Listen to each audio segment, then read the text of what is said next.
You're listening to the Anthem Award-winning podcast from Rutgers Law School, The Power of Attorney.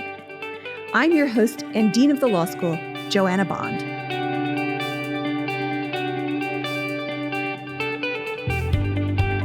It gives me great pleasure today to bring to you on the podcast Shameeka Quallo, who is the Vice President and Chief Legal Officer of Washington Spirit, the fantastic women's soccer team in DC. So thank you so much, Shameeka, for joining us. I'm thrilled to have you on the podcast. As a soccer fan myself, I'm so excited to see women's soccer take off. And so we'll get to more of that later on in the podcast. But I want to begin by asking you if you can tell us a little bit about your origin story. Sure thing. First and foremost, I would love to thank you, Dean Bond, for having me join this podcast. Rutgers Law holds a very special place in my heart, and being able to converse with you today about my path and all things women's soccer and my role, I think it truly is exciting. So my origin story. So I'm originally born and raised in Brooklyn, Bed-Stuy, Brooklyn. I grew up in a pretty close-knit family that is from Belize, Central America. So my parents migrated to the U.S. When they were high teens, early 20s. And, really laid the foundation for just the work ethic that they instilled in myself and my siblings. So I was a lifelong athlete. I ran track and fantastic. Super exciting. And went to St. John's on a track scholarship and studied finance, and ultimately decided, tried to figure out what was next for me. And I decided to pursue law school. So I attended Rutgers. I'm sure we'll kind of get into the story about how I selected Rutgers a little bit later. But I attended Rutgers and started my career in the corporate law space for sports organizations. And so for the last almost 15 years, I've been working with different dynamic sports organizations as a sports lawyer. You have had a really impressive, wonderful career, and I know you're just getting started. But it's been fun to read about the organizations that you've worked for, including the Cubs and others. So just really, really an incredible path. So I have two questions based on what you just said. One is, did your parents know each other in Belize before they came to the U.S., or did they meet in the U.S. in Brooklyn? No, they actually knew each other in Belize. And my dad would joke, but he is the reason why he moved to the U.S., because he was following my mom. That's great. Yeah, so the two of them moved up here. My grandmother was here before that as well. And so never looked back. Yep. That's great. And what were your events in track? So my specialty was the 400 hurdles. But because I had run track pretty much from the first grade through college, I started out as a sprinter. And I think around high school, probably my sophomore year in high school, I started to move closer to middle distance. So the 400, the 800, and I found my sweet spot in the 400 hurdles. So it was a little mix of sprint, but also the athleticism of being able to leap over 10 hurdles over the course of a 400 meter sprint. And so that was my specialty. Yeah. That is wonderful. Well, so you mentioned that you made a decision at one point to go to law school, and you chose Rutgers. Do you mind if I ask why Rutgers? What appealed to you at the time? Absolutely. So, but being born and raised in Brooklyn, it was not uncommon to stay local, right? So to stay in the New York area. I decided for college to venture out to Queens, another borough. And actually in high school, I ventured out to Queens as well. So I attended St. John's Prep for high school. And so at the time when I considered law school, I had a full-time job as an auditor. And I was not quite certain if I was ready to make the complete leap and go and attend law school full-time. And so part of my research into law schools were schools that had part-time programs, and Rutgers was one of them. Mm-hmm. The next area I kind of looked into as I evaluated schools was the cost of education. Because for me, that was pretty critical. Ideally, I was not planning to graduate with an insurmountable amount of debt. And so that played a part. Yeah. But the other two things that I think are really pivotal in my decision to attend Rutgers was the reputation of the school, right? And so the rankings of Rutgers appealed to me. It was still local. But then lastly, when I found out about the minority student program, I think that to me kind of edged out a lot of other schools, right? So the fact that Rutgers had this program where they were committing to fostering inclusivity for individuals who otherwise may not have that advantage. Or from backgrounds where you don't come from a family of lawyers. I think that was critical for me in terms of just helping to build my network of people who look like me or who may have had certain disadvantages, but also a school that was committed to providing resources and opportunities and study sessions. And you met before school started, and we kind of like fostered our own relationship. And so I think those last 2 points, just the reputation of Rutgers and hearing about the minority student program, were two of the things that won me over. And it was the best decision for me. So I'm so glad to hear that. And we're so lucky to have you among our alums. But I wanted to underscore your point about the MSP program. It is such a foundational program for us, and it's a program that I'm so proud of. It really is extraordinary, and I hope it continues to be a real resource for students once they get to Rutgers. So it's important to the institutional identity of the place. yeah, I think it's that foundational. absolutely. Okay, so let me ask you a little bit about your academic experience at Rutgers. If you had to name one thing, could you identify what the most important thing is that you learned? And it might not be an academic principle. It might just be that you learned grit and hard work. But Yeah. I have a sense that you had that long before you came to Rutgers Law School. So tell me, what would you say is the most important thing you learned? I appreciate that.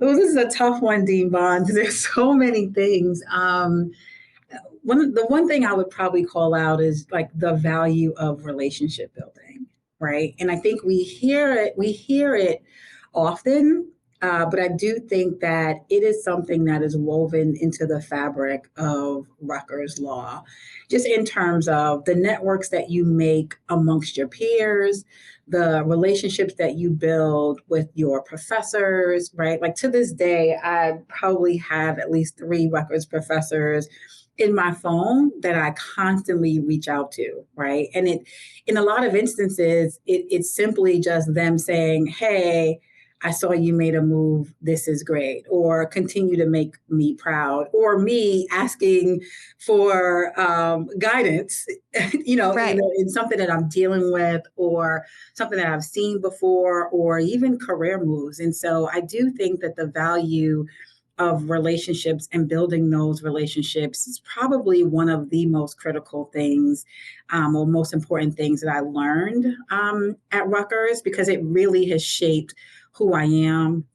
It helps to provide just a sounding board for some of the decisions that I make, but then also it provides that solid network, right? Like when I get a question about something that I have absolutely no idea about, 9 times out of 10, I pick up the phone and call one of my classmates or a professor. Have you seen this? What am I thinking through? How should I be thinking through this? What am I missing? Right. And so I think that is has been critical for me, and just also just emphasizes how my career path has gone in terms of every role that I've received. Outside of my initial role as an intern, a legal intern, has been relationship based. And so just like the power of that, the importance of fostering it, to me, I certainly, Rutgers put the stamp on what that means. That is fantastic to hear. And I think you're so right. Absolutely. It's about relationship building and recognizing the value of those relationships, whether it's a mentor-mentee relationship or just a relationship with colleagues who will be your future partners or potential source for referrals or potential source for advice, as you pointed out. So yeah, I think that's brilliant. Absolutely. Now, your career, I mentioned the Cubs earlier. I know your career has touched baseball, motorsports, golf, and weightlifting. And now you're in soccer. How did you end up in soccer? Can you tell us a little bit about that trajectory? Absolutely. So as you mentioned, my former role prior to joining the Washington Spirit was with the Chicago Cubs. I was associate general counsel, and I also was a senior director of diversity, equity, and inclusion there. I'd been with the Cubs for about 5 years, and one day I got a note from a friend of mine, a colleague who was in baseball at another baseball team, who said, "Hey, I heard about this opportunity in women's soccer. It's in the DMV area. I think you would be the ideal candidate for it. I'm not certain if you're looking, but there is this dynamic owner you should know about who is making a huge splash in women's soccer. And I think that you would be the type of leader that would be key for this organization."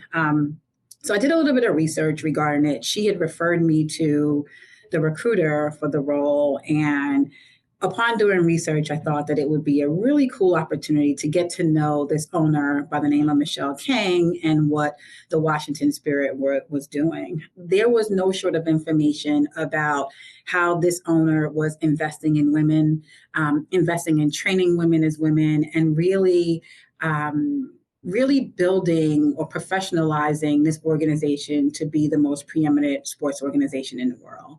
And so after hearing more about it, after meeting her, meeting the then president at the time, for me, I thought it was a no-brainer for me to be a part, right? The explosion of women's soccer, the explosive growth, I would say, in women's sports, much less soccer, it was something that was impressive. The Washington Spirit, although they had been around for 12 years or so, like they really needed people to come in and help lay the foundation for professionalizing the team, right? You had, Mhm. staff who were hired, who it was their first jobs. You had the lack of policy process, but really just someone who could come in and be a leader who was able to be transformative and help the organization be transformative. And so it kind of was a no-brainer for me, and just kind of where women's soccer was in terms of on the rise and the growth. And so it was certainly the best decision that I made, almost 2 years, almost 2 years ago now, which I cannot believe it's been 2 years. But yeah, so that's sort of what went into my opportunity and my decision to make the leap. But it certainly was the best decision for me.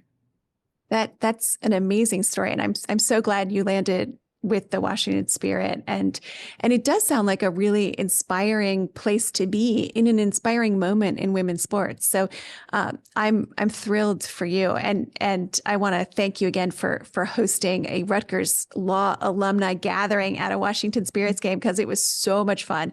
And as you know, I brought my then 14-year-old daughter Josie to the game, and it was transformative for her to be that close to women's soccer. And so it was fantastic. And I want to thank you for hosting that.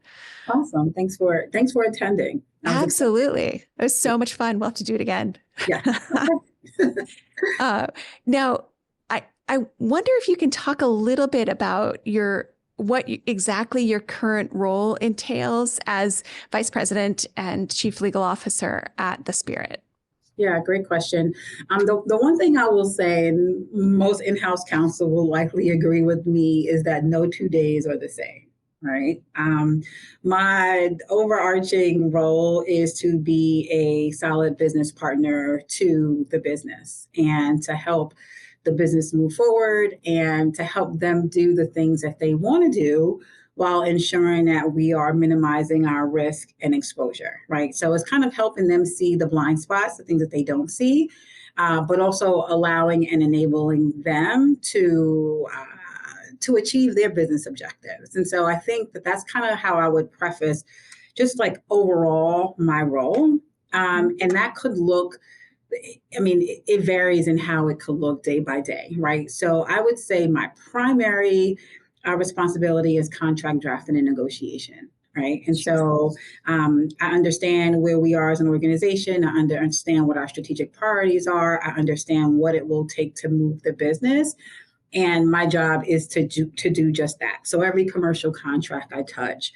So that could be working with the corporate partnerships team, that could be working with the ticketing team, whether it's a new promotional offer they want to roll out, or a new sweepstakes that they want to incent people to then follow them and then purchase tickets to gain new people in the database, right? So it could be anything from that on the commercial side to any of our operational work. So we are in the business of putting on entertainment events, so sporting events. And so all of those contracts, from our part-time staff to our vendors to the entertainment that you see on the pitch, those are all things that come through legal.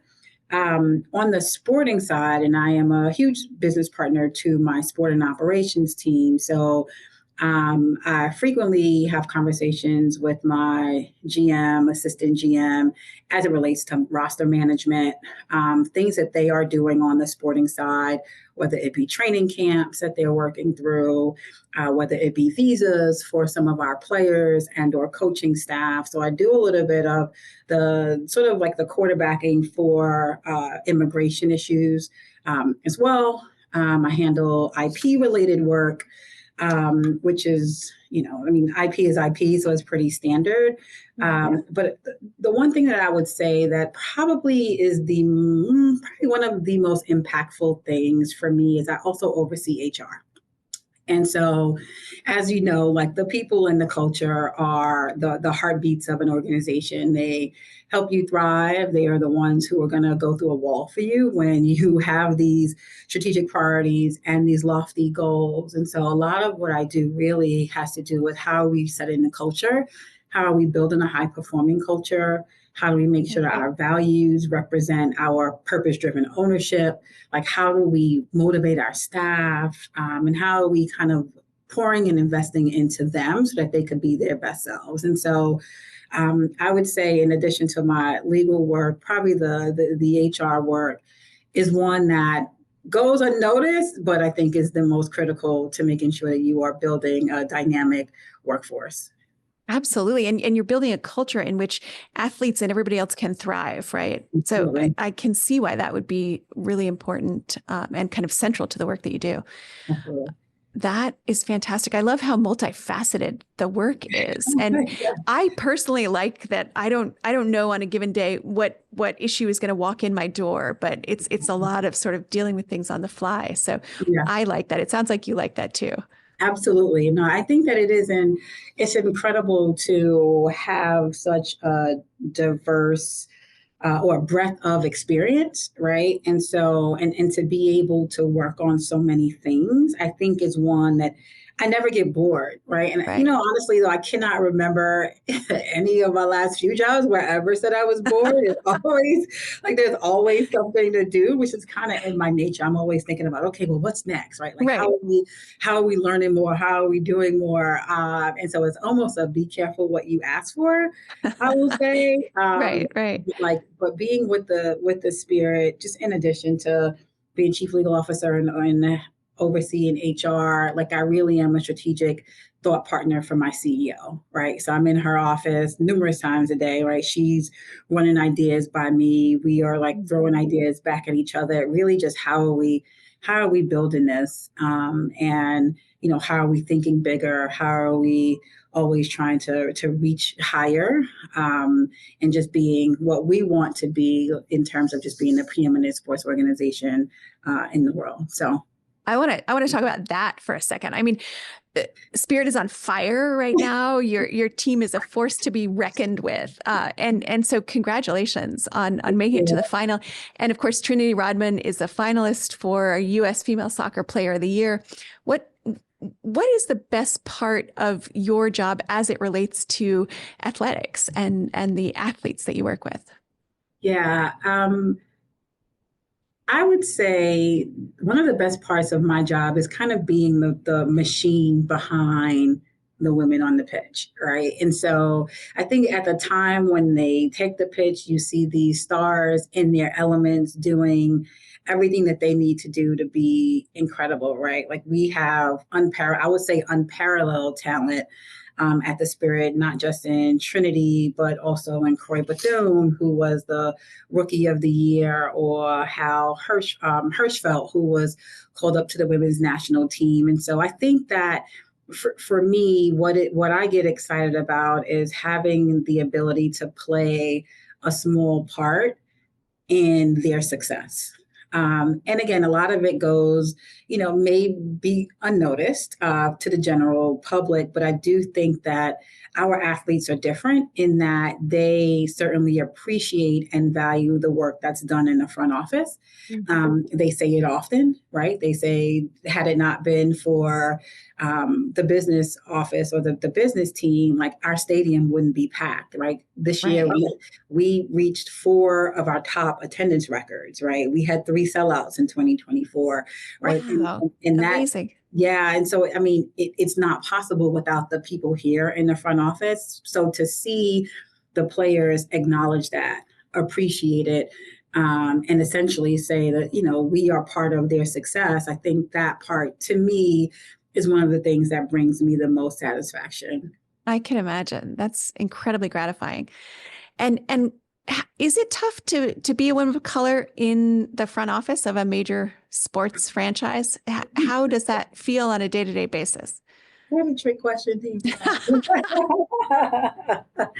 No, yeah. And so I will say this: the tides have certainly shifted since I started my sports law career. I started in women's golf, which, being in women's sport, I think is just incredible in terms of how much of a family we are and how we just lift each other up. But then going from golf to NASCAR motorsports was slightly different, right? Where I didn't see many people who look like me, much less as attorneys or executives.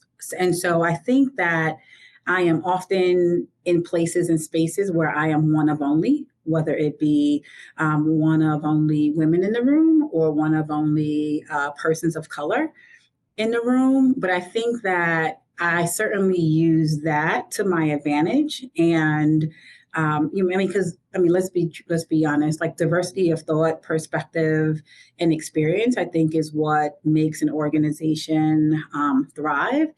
And so I'm not afraid, and I'm at a point in my career now where every room that I am, I make sure that I am vocal and speaking on my perspective, because if not me, then who? And so although I am typically one of very few, I am just personally committed to making sure that that's not the case, right? I'm always looking at, how do I elevate the next person who looks like me, the next Shameeka who is thinking about getting into sports but don't know where to start, the next person on my team who may not have a seat at the table, but I'm always bringing their ideas forth and crediting them with it. And so I had that benefit of individuals, either women, and not just women or persons of color, but I had that benefit of people who were elevating me. And it's just essentially just something that's a part of my DNA in terms of creating spaces, places, and opening doors to people who look like me. That is not surprising at all to me, Shameeka. You are such an inspiration, and I love that you're paying attention to lifting up others as you go. And it's just an incredible commitment. And as I said, knowing you, I'm not at all surprised that is part of your philosophy, but it's wonderful to hear. And we're getting there, Devon, really quickly. This nugget that I love to tell. I heard it before I moved to the DMV, and I scream it from the rooftops anytime I can. But within the DMV area, the 5 major sports teams, their general counsels are all women. Oh, you're kidding. Yeah. That's phenomenal. So the NFL team is a female, the baseball team, the Nationals is a woman, the Commanders is a woman, the Spirit, of course, and then the men's soccer team, DC United, all women. And so that's phenomenal. We are a force. Absolutely. And it's also just proof that the tides are shifting a bit. And so I'm excited to see where that continues to go. Absolutely. That is so encouraging. I'm really glad to hear it. And, I can now support all of those teams I actually lived in DC for a little while, so I can legitimately support those teams. Yeah, But that's a reason for sure to support them.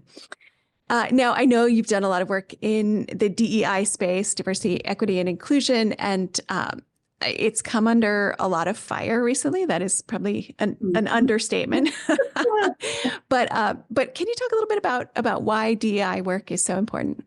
Yeah. And this is just part of my heart's work, just my passion work. I think that to, DEI is most certainly important because it creates spaces where people feel valued and heard and empowered just to contribute their best, to show up as their best and to contribute their best. And so I think studies most certainly show that diverse perspectives lead to better decision making, right? And innovation, right? And so I think sports in particular, right, thrives on teamwork and inclusion. And so I think DEI is just a natural extension sort of that principle, right? I mean, because if you're in a place where it's very homogenous and, everyone is like, yeah, great idea, like you will continue to do the things that you've always done and not necessarily think outside the box, not be innovative, not be creative, not necessarily willing to tap into areas that have been untapped, which I think is a miss for companies. And so DEI is certainly important. As I mentioned earlier, I think it's just something that's a part of my DNA, right, in terms of creating places and spaces. At my last two roles at both the Cubs and the Speedway, in addition to my legal role, I held DEI roles as well, right? And a lot of that stemmed from me raising my hand to say, hey, what are we doing in the DEI space? How are we trying to enter into diverse communities and provide opportunities for people who otherwise would not know about it or would have exposure to it? And of course, no good deed goes unpunished. And so because I was asking the questions, it was like, hey, would you like to lead these initiatives? And so I do think that that's certainly something that any great organization has to consider. And even in the wake of, what's going on in today's society, to the extent that organizations could still kind of tap into their commitment to DEI, I think that's essential. Absolutely. I totally agree. And it really is inspiring to hear you talk about it and to talk about the ways that you've made personal investments in each of your professional settings to diversifying and inclusivity and belonging within the workplace. I completely agree. Now, here's a question for you. What if you had to think about what your ultimate career goal is, have you thought beyond where you currently are, which is unbelievably impressive? So maybe this is it. Maybe this is the ultimate career goal, but I wondered if you've put any thought to what's next, if anything. Great question. I'd like to say I still don't know what I want to be when I grow up, right? Like it's, because at one point you're like, or me, one point I'm like, oh, I want to advance to be a general counsel somewhere, because it kind of sounds like the pinnacle of your career as an in-house attorney. And then you get here and you're like, okay, well, what's next, right? Like, what's next? And so for me, I am still trying to figure out what's next. I think I am enjoying this moment that I am in now. I think as I think about future Shameeka,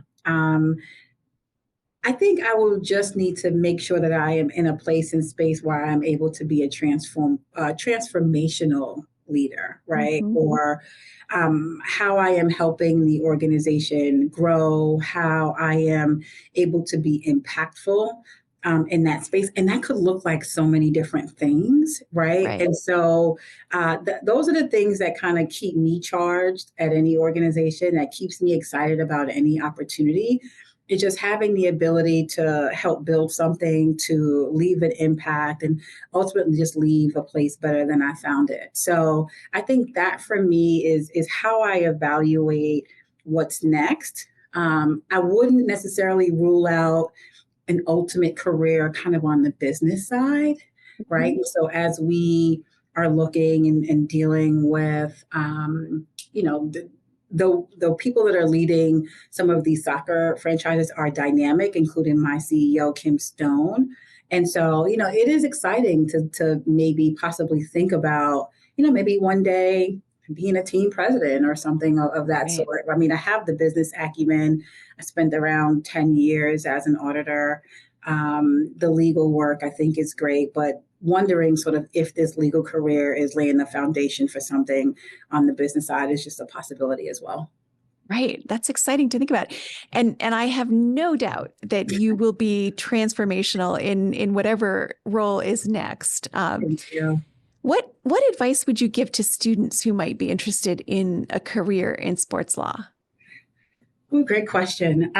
So the one thing, and I think you'll probably hear people say this, but like sports law isn't really a thing, right? And Right. so, It's right, contract law and it is negotiations and all these IT, things. labor and employment, Right. right? Right. It's so many of the things that you will be able to have exposure to and do, regardless of the industry that you're in. So sports is the industry in which I'm practicing corporate law. And so I think that as a law student, it's interesting to hear someone break it down in that sense because even your first job out of law school, some people may say, I want to be in sports law, but I think your first job out of law school, if you don't land with a club, a league, a team, or kind of in the sports space, it is important that you are able to be somewhere where you can actually grasp the foundational things that will prepare you for your career in the sports industry, right? So whether that be contract drafting, labor and employment, IP, negotiations, all of those things, data privacy, all of those things will be critical for you when you get into the sports space. And I know sometimes law students are pretty heavy focused and say, I just want to do sports, nothing else but that. And so that's one thing I would say is just kind of be mindful that you are building the skills that you'll need in your toolkit for the opportunity when it comes. The second thing I would say is just cast a wide net, right? And so when you hear of students that want to work in sports, they're like, I want to work in the NBA. And I felt like talking to the top four sports. There Right. are so many other opportunities outside of those four leagues that would really allow you to get your foot in the door, right? Look at me. I went to my first job out of law school was with the Ladies Professional Golf Association in Daytona Beach, Florida. I knew nothing about golf. I knew no one in Florida. I just wanted to learn how to be a good lawyer and in that setting. And so I think being open to opportunity that may not look like what you initially envisioned really allows you or will really give you the opportunity to learn the business, learn how the business works, right? And to just ultimately be a good lawyer. And so I would say that. And then the last thing that I would say is I can't emphasize enough the importance of building relationships, right? And building and taking the time to build relationships before you actually need to call in a favor is critical. Absolutely. Is critical, right? And so it's marking time on your calendar or blocking time in your calendar to be purposeful, to look on LinkedIn, to look at Rutgers alum that are in certain industries that you want to be in. Shoot them a note. Ask for some time on their calendar. Ask to meet up for coffee, tea. 9 times out of 10, those individuals will be willing to have a conversation with you about what their day-to-day is like, any advice that they have. I think that is certainly critical, and it goes a long way, even if you just send periodic notes to check in, or I saw the Spirit made it to the final, shooting you a quick note of congratulations and good luck. Like those little touch points, I think really distinguishes you from anyone who's just like, tell me about your job. I want your job. But it just helps to establish that foundation of relationship building so that when an opportunity becomes available, you are the first person that they're thinking about, or you are among the people that they are thinking about. So that relationship building, I think, with a mentor, with peers, like all of those things, I think is critically important. Absolutely. It's essential. Well, that is fantastic advice. So thank you so much for sharing that. I'm sure that will be helpful to some of our current students and prospective students as well. Well, I want to end by saying thank you so much for spending the time with us today. It's just been an incredible conversation, and you continue to inspire me. So I hope I'll see you again either in DC or up at Rutgers for some alumni gathering, but I really appreciate you taking the time today. Thanks, Shameeka. Absolutely. Thank you so much, Devon. The Power of Attorney is a production of Rutgers Law School. With 2 locations just minutes from New York City and Philadelphia, Rutgers Law offers the prestige and reputation of a large, nationally known university with a personal, small campus experience. Learn more today by visiting us at law.rutgers.edu.